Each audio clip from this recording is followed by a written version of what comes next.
But in communist Russia, it was absurd to be a religious Jew. They closed all the synagogues. They closed as much as possible. They closed.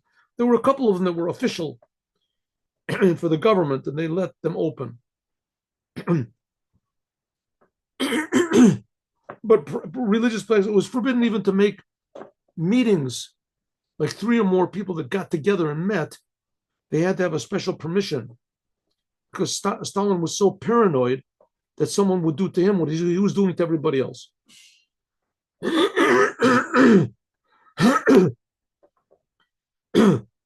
And in this terrible atmosphere, so there was the previous Lubavitcher Rebbe, and he was encouraging his Hasidim to not pay any attention to this. They had to pay attention to the danger, but that shouldn't stop them from doing Torah and the commandments. They had to do Torah and commandments and even teach children and even build mikvahs and they have minions. And they had to do it in a secret way as much as possible. And almost all the Hasidim got caught and they got punished and etc. And the previous Rebbe himself got caught and he was sentenced to death and etc. Okay, our story is talking about a Hasid. This is a story that I heard. I did not see this written. But this Hasid, he had a minyan in his house.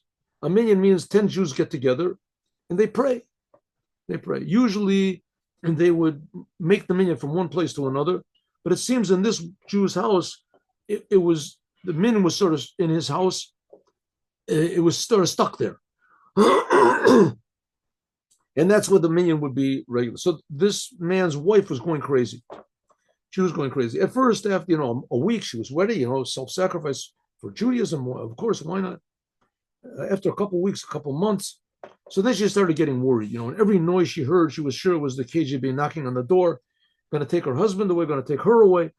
It happened all over. And more and more, she got worried and more worried. And so she was she didn't know if it was paranoia, if it was real, if it was true, what world she was living in. And she pleaded with her husband, you have to go and tell the Rebbe that it's enough. We've had this minyan in our house already for, a year or whatever, half a year. And I'm going crazy. You have to tell him that the minyan should be by somebody else's house. Let them pray by someone else's house. Once in a while, it can be by us. It has to be all the time over here. They're going to zero in on us. They're going to catch us, and etc. and etc. So he goes to the Rebbe, the previous Rebbe, and he doesn't know what to say. On one hand, he's very embarrassed. He's very ashamed. He's going to tell the Rebbe he doesn't want to do it. And the Rebbe is doing everything for him, total self-sacrifice, every instant of his life. Now he's going to tell the Rebbe it's too much for me. But he figures he'll tell the Rebbe, listen, my wife is going crazy, or he wants a blessing. So he went into the Rebbe and he told him or he gave him a note. And please, Rebbe, enough. I've had it for a year and I'm in danger. So the Rebbe said that in your area where you live, there's no proper mikvah for women. There's no mikvah for women. Now, in Judaism, in some ways, the most important item in Judaism is the women's mikvah. So that when you move to a city, the first thing you should build is a mikvah. Before you build a synagogue, before you build anything, you have to have a women's mikvah. That's the most important. Why? Because it depends. First of all, it's a commandment. Second of all, it sets the purity for the children. Sets the purity for the children. The Jewish people have to be a not normal nation, and the children have to be born in purity. And one part of the purity is, of course, the intention of the father and the mother, and etc. But also things which are above understanding, and that's the whole idea of the mikveh. You go into the mikveh, and it's above understanding; it encompasses you. So the Rebbe says to this man, who he's looking for, to retire.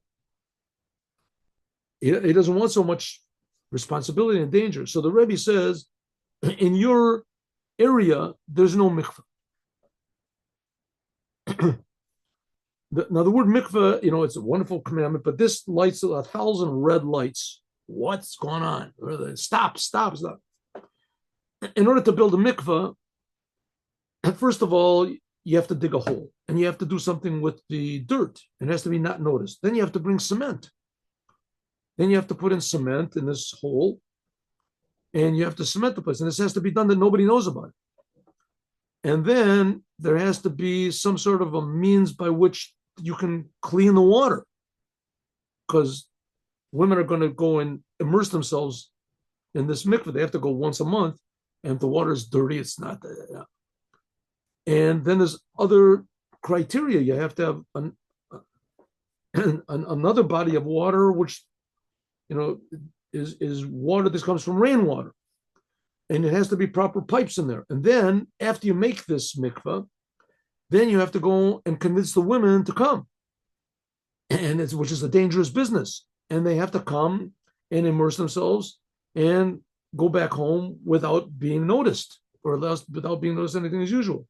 So every detail of building the mikveh and maintaining the mikveh and using the mikveh is just fraught with tremendous effort and danger. So the Rebbe said, in your area, there's no mikveh. I want you to build a mikveh. And the mikveh should be in your house. So, the man didn't know what to say,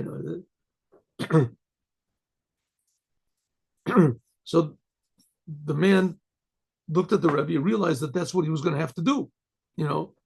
He could say, and he said, all right. And the Rebbe said either there was at this occasion or it was on another occasion.